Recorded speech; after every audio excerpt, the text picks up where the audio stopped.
Hello, I'm Tactical Pascal. Welcome to the channel. I hope this finds you all safe and well.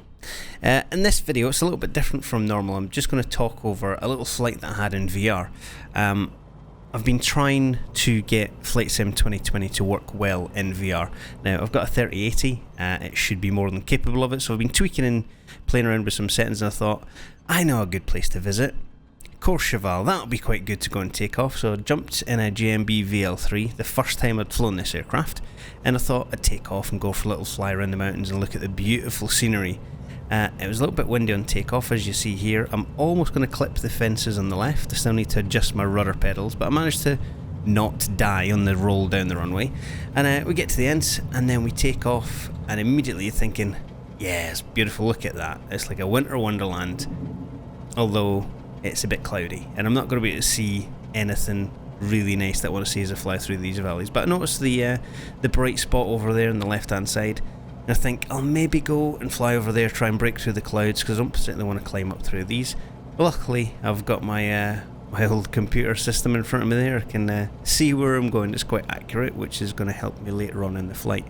So I'm just banking down the valley thinking, right, where can we go here? What can we see? What are we, about a minute after takeoff?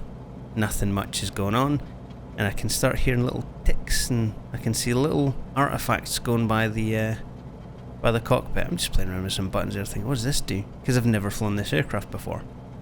So as we continue the flight, I notice that it's rain or sleet or snow or both. I'm thinking, oh, I've never seen this in VR, this would be pretty cool.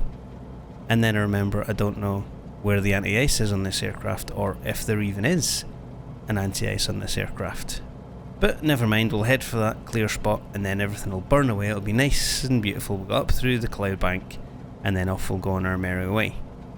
So I'm just turning towards it now, having a look around. Yep, still cloudy, absolutely everywhere. So again, I'm just looking around. I'm getting used to looking at it in VR. It looks absolutely brilliant in VR. I've lowered some settings, obviously, so that it's smooth. It's certainly smooth for me when I'm flying, but yeah, I've had to lower the visual fidelity. Normally play it on 2K on a flat screen monitor with track IR, but I thought VR has got to be worth it. Come on, get amongst it. So you can see there's just a little bit of build-up of ice on the canopy. I'm thinking, that's pretty cool, that's a really good effect, and it looks brilliant in VR. It looks like you're encased in ice, and then it gets bigger. There's more of it. It's going to be a bit of a problem. So at this point I'm thinking, I'll put the cabin heat on, because that's the only button I can find that's going to de-ice. I looked over at the right, but again, with the fidelity of VR, I couldn't quite see it, so I'm straining over to see it. I'm like, nope. Yep, we're now completely encased in ice. This is brilliant. So check instruments to make sure I'm not going to overspeed or I'm not going to stall.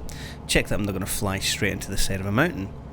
And then, still looking around, any buttons down there, anything I can activate? I will find it if it has one before I fly the next time. So I'm busy looking down, yep, checking everything, no, trying to put the 7700 squawk on, but I get distracted by the fact that I'm now coated with ice. I can barely see out the cockpit, I can only see a little bit out the left hand side. So it's a bit of brown trouser time now.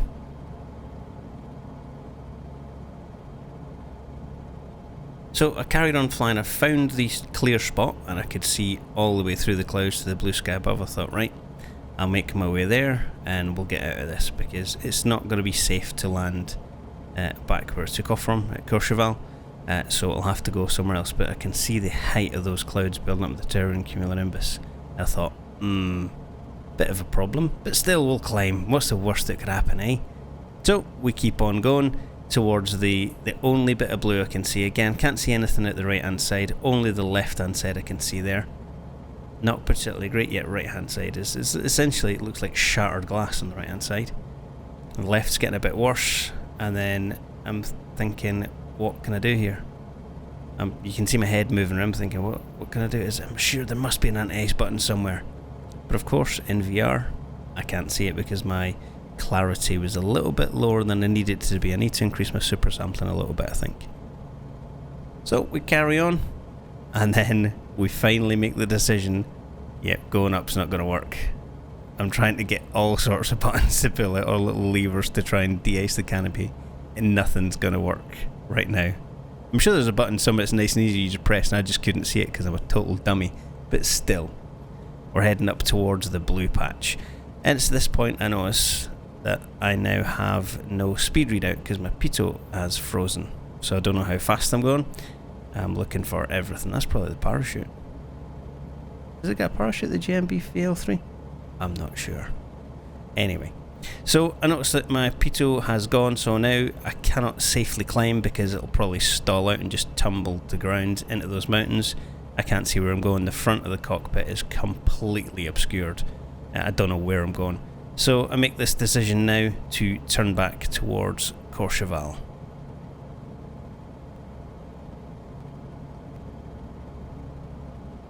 So I'm trying to maintain a fairly level turn. I've still got no speed indication, so it's best guess if I'm going to follow the sky or not. I zoom at my map, I think, right, Courchevel's back there, so I know, having landed there before in various different aircraft, I know the rough approach path to Courchevel, so if I can find roughly the location, I'm sure I'll be able to make an attempt at the landing. So I've contacted ACC and told them I'm on the way back because I can't go anywhere else. There is another runway there, but I don't know what that runway is. I've never been there before, but I have been to Courchevel, so although it's harder, I will go back and try and land there.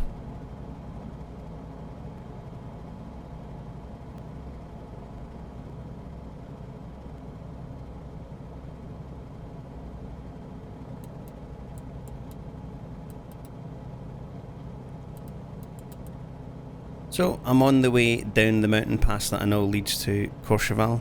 I'm just waiting to see it on my actual monitors and hope that the map representation is fairly close to the real world, and then I can make a landing, because otherwise it'll be a crash in the mountains. So again, zooming out, just making sure I've got the right bit, and again you can see the front. I can barely see the prop spinning. I'm completely obscured all around the canopy, and it's a shame because it's a great aircraft to look around at the sights. That's why I chose it, to fly from there. And of course, flying close to the clouds, I got caught with snow and hail and ice all over the canopy, so I can't actually enjoy the beautiful sights that I wanted to see. So we're making our turn down towards it, and I haven't done the landing challenge here when FS2020 first came out.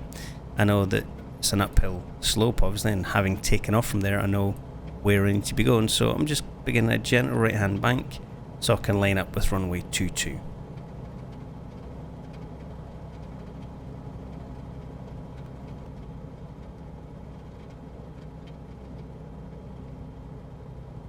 So I can see in my left hand monitor there the runway just off to my right hand side, so I know the approach that I'm going to make. Again, I can't see a thing. I can just see shadows going past on the left hand side. I think that's the mountain. There's a bit of turbulence there, not just me moving my headset on my face. So I'm trying to get lined up. Yep, still can't see anything. Now, I could cheat and stick my head out the cockpit and see where I'm going to go, but again, I don't want to cheat. I want to see if I could land it. So off we head up towards runway 22. I know from previous experience it's not the easiest runway to land on, so this will be a fairly challenging task. I've got my pitot heat back now, so I can see my speed, which is one thing. I've dropped my flaps, so I'm getting ready to drop my gear, and then, in fact I've already done it, I'm behind the video. I've dropped my gear, I'm making the approach. Now I'm too low, so I'm adding power, and then I'm going to have to pull up a little bit because it is got a sort of step at the end of the runway. And then I'll let the rest of the flying talk for itself, and you'll see what happens.